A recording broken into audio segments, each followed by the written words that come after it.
I'm going to be showing you around my World War I trench. This is a ladder that went up to no man's land. In between no man's land and the trench system, there was a lot of barbed wire to stop the opposing army getting into the trenches. These would be their toilets. They didn't really have any toilets, they only really have a hole in the floor. This is the fire step. It was used to shoot the opposing army. You did not want to lift your head slightly over the trench.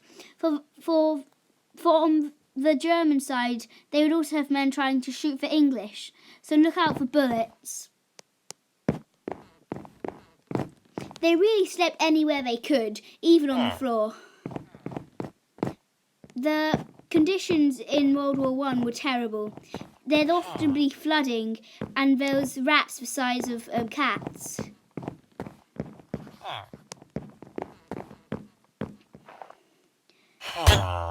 This was the communication trench. You would have soldiers and supplies coming up and down here, but it was mainly used for messengers. Here were some dugouts. Soldiers would stay here in their free time. Soldiers surprisingly had a lot of free time during the lulls in war. They would stay in here in groups of around 4. They might play cards or use whatever they had for entertainment. Boredom was a huge part in a soldier's life on the front line. The sergeants had better rooms. It'd still be quite a small room, but they would have more space. Oops. I just fell down.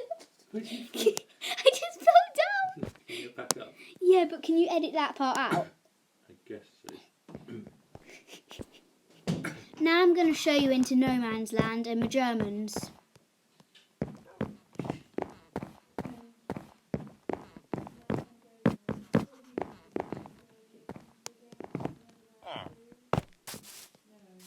I've already told you about all the wire, but no man's land was always full of bombing.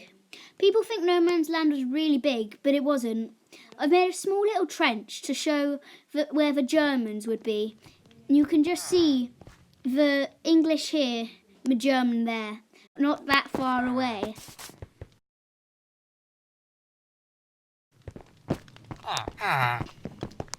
On both sides, many different men with different jobs signed up to join the army. Sadly, a lot of underage boys joined the army. A lot of them died, still too young to join. The youngest boy to join the army was a 12-year-old boy. Somehow he survived. But this shows how the authorities really didn't look into age. Later on, planes were invented to drop bombs onto trenches and cities, but they were also used to send messages from the trenches to back home.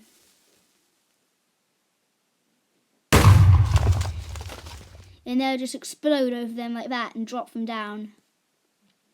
I made a little section for remembrance.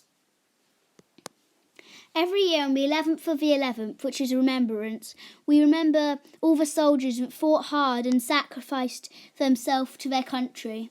So many brave men and sadly brave boys too fought for our country in World War I and World War II. So we have decided to dedicate a day to them as they dedicated their life to ours.